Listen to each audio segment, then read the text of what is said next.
మన Varahi sales grand festive celebrations ప్రతి 10,000 రూపాయల కొనుగోలుపై ఒక బంగారు నాణెం ఉచితం. ఈ ఆఫర్ జనవరి 15 వరకు మాత్రమే. అండ్ అమృతంకి చంద్రశేఖర్ ఏలేటి గారు అంటే ఆయన తర్వాత సినిమాలు చేశారు సార్ డైరెక్టర్గా.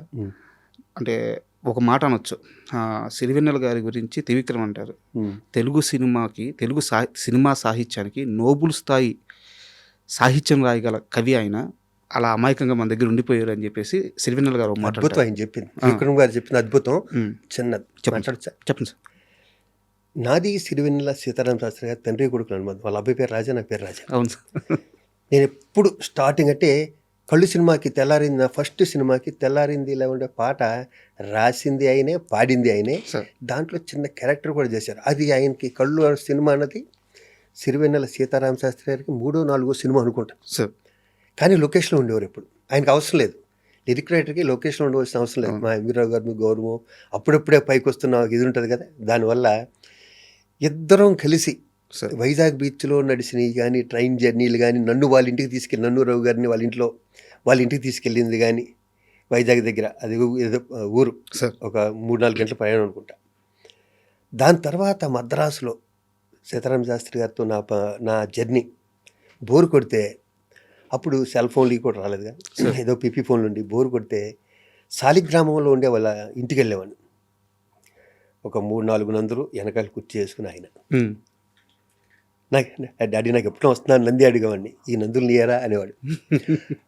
అలాగే ఆయన పద్మశ్రీ వచ్చాక నేను ఆఖరిసారి కలిసింది అయితే, మధ్యలో ఎప్పుడైనా కలవటం, తర్వాత ప్రపంచం గర్వించదగిందాక త్రివిక్రమ్ అన్నారా ఆయన అన్నారే, అంత గొప్ప రైటర్ అయిపోయాక కలవటం తక్కువైంది. ఆయన పద్మశ్రీ వచ్చాక మార్నింగ్ వెళ్ళి టైట్ హగ్ చేసుకుని ఇద్దరం సార్, డాడీ అంటే రాజా అని ఓకే ఇచ్చి 10 నిమిషాలు ఆయన దగ్గర కూర్చొని వచ్చాను. అదే లాస్ట్ కలవటం సార్. అంటే అదే మీకున్న అనుభవం అది వచ్చేసి ఆయనతో నా జర్నీ ఏంటంటే అంత కొడుకులాగా సార్. అయితే నేను ఆ కంపారిజన్ ఎందుకు వాడానంటే, చంద్రశేఖర్ ఏలేటి గారి స్క్రీన్ ప్లే సార్ ఇంటర్నేషనల్ సినిమాకి కొలమానంగా ఉంటుంది ఆయన సినిమాలో. డౌటే లేదు. అతను చేసిన 13 ఎపిసోడ్లో అనుకుంటా అమృతం వేరే లెవెల్లో ఉంటుంది. అండ్ అలాగే ఆయన చేసిన సినిమాలు కానీ, అనుకోకుండా ఒకరోజు అయితే కానీ, సాహసం కానీ, అద్భుతమైన స్క్రీన్ ప్లే అయితే నేను చేశాను. అవును.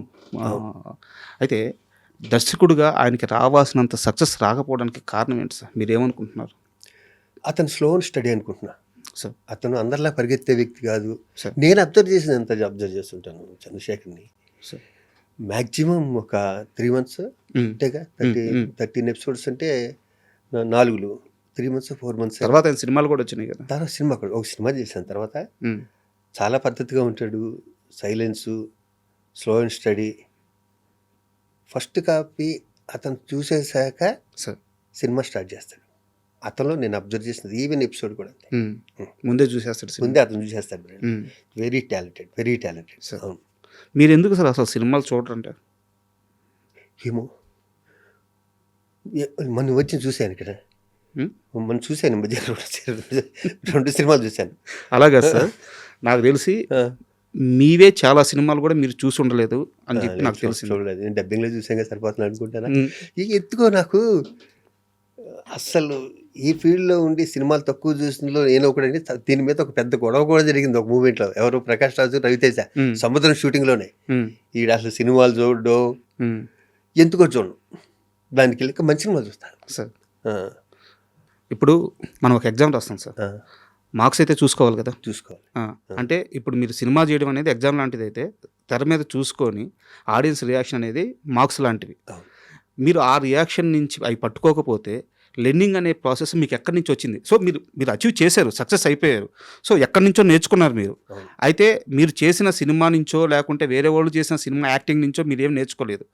శివాజీ రాజా కెరీర్ స్టార్టింగ్లో ఫిల్మ్ ఇన్స్టిట్యూట్లో నేర్చుకున్నా సరే, ఎదిగే క్రమంలో ఎప్పటికెప్పుడు అప్డేట్ అవ్వాలి కదా. ఆ అప్డేషన్ మీకు ఎక్కడి నుంచి వచ్చింది? దీనికి ఎలా సమాధానం చెప్పాలి? ఎందుకంటే నేను ఇప్పటికీ మంచి ఆర్టిస్ట్ అంటే నాకు ఇబ్బందిగా ఉంటుంది నిజంగా, ప్రామిస్. ఇది ఏదో చెప్పుకోవడం కాదు. మేము చేసి ఎన్ని క్యారెక్టర్స్, ఒక 500 సినిమాలు చేస్తే దాంట్లో 400 సినిమాలు ఒకేలా ఉంటాయి సార్ కదా.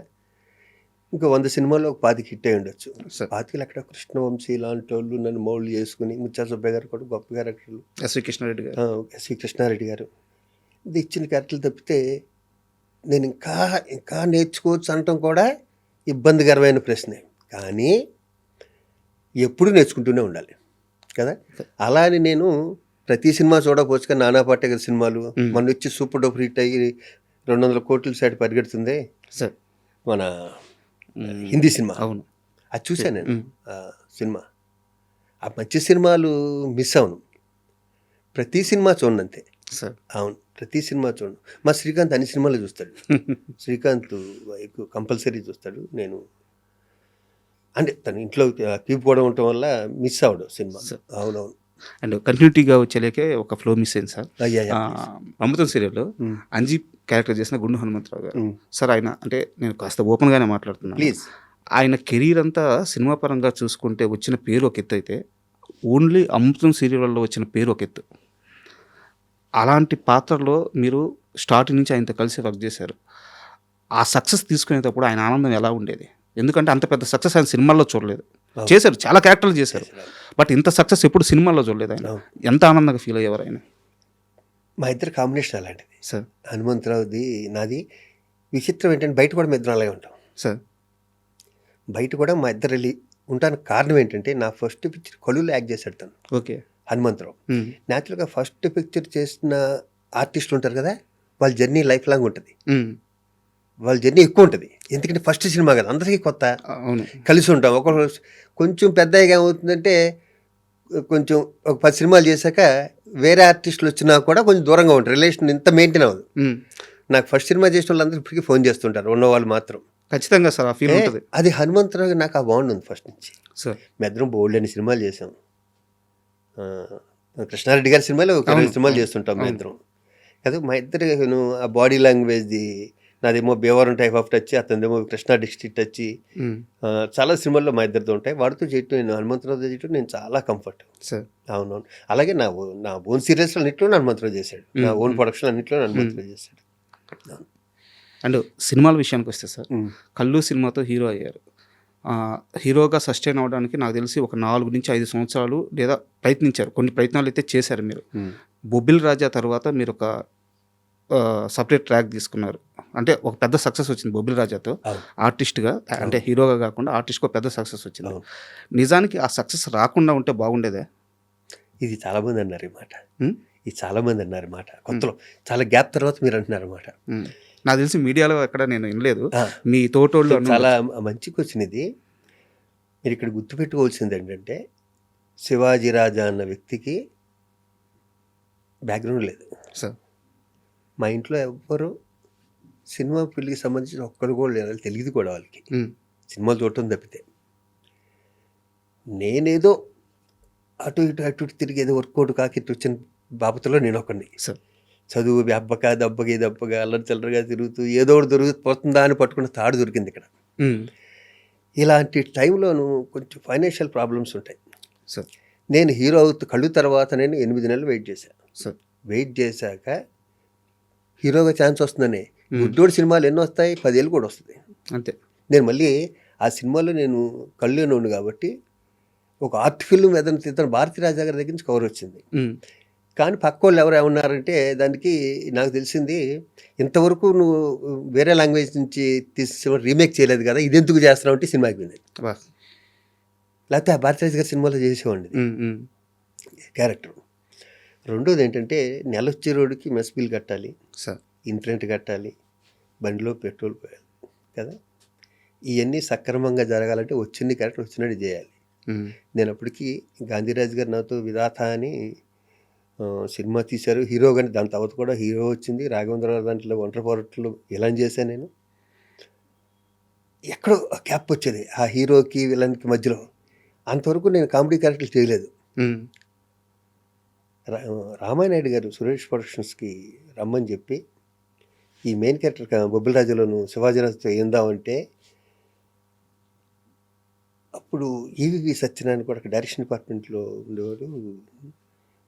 మన నాయుడు గారి దగ్గర ఒక సినిమా కూడా అశోక్ కుమార్ ఏదో డైరెక్ట్ చేసా, ముందు అనుకో తెలియదు. నన్ను పెట్టారు. పెట్టాక నాకేమవుతుందంటే, అక్కడ నాకు ఇమిటేషన్ రాదు. ఇంకొకరిని ఇమిటేట్ చేయటం అయితే అది ఒక కళ, సపరేట్ కళ. అది అవునవును. నాకు అది రాదు. అది రాకపోవటం వల్ల మేమంతా ఒకేసారి వచ్చాం, బ్రహ్మానందం మేమందరం. వాళ్ళు సుధాకర్ మాకన్నా సీనియర్, సార్ వాళ్ళు బ్రెయిన్లో సుధాకర్ ఎవడో ఉంటాడు ఆ క్యారెక్టర్కి కదా. నేనేం చేసినా సుధాకర్ చేస్తాడు, అలా చేయడం అలా వచ్చేది కదా నాకు. అబ్బా అది చాలా ఇబ్బంది కూడా కదా ఆర్టిస్ట్. చాలా ఇబ్బంది. ఎందుకంటే ఇప్పుడు నా బ్రెయిన్లో నా ఓన్ ప్రొడక్షన్లో నేను ఒకళ్ళు పెట్టుకుందాం అనుకున్నా, మిమ్మల్ని ఇంకోళ్ళు పెట్టాను, నాకు ఆడు కనిపిస్తుంటాడు.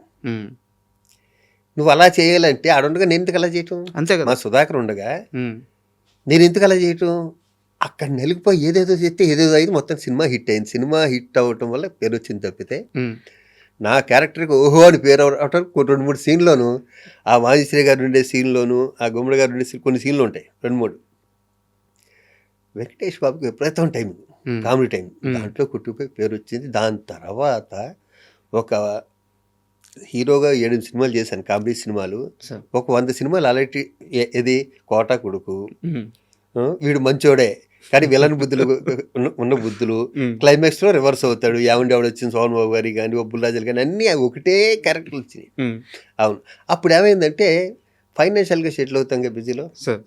ఆ సెటిల్ అయ్యాక మళ్ళీ హీరోగా చేయడానికి వచ్చినాయి 10 years. నేను మళ్ళీ హైదరాబాద్ 93 మద్రాసు నుంచి 10 years నుండి ఇక్కడికి వచ్చాం కదా.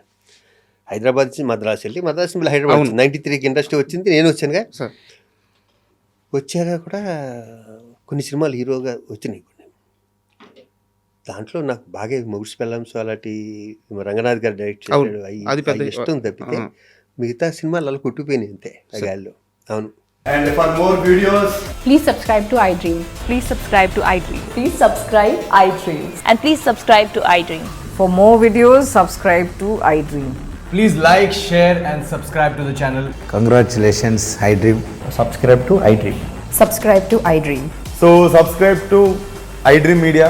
iDream ki iDream team andarki huge congratulations. Please subscribe iDream Media. Please subscribe to iDream. Subscribe iDream. Please subscribe to iDream.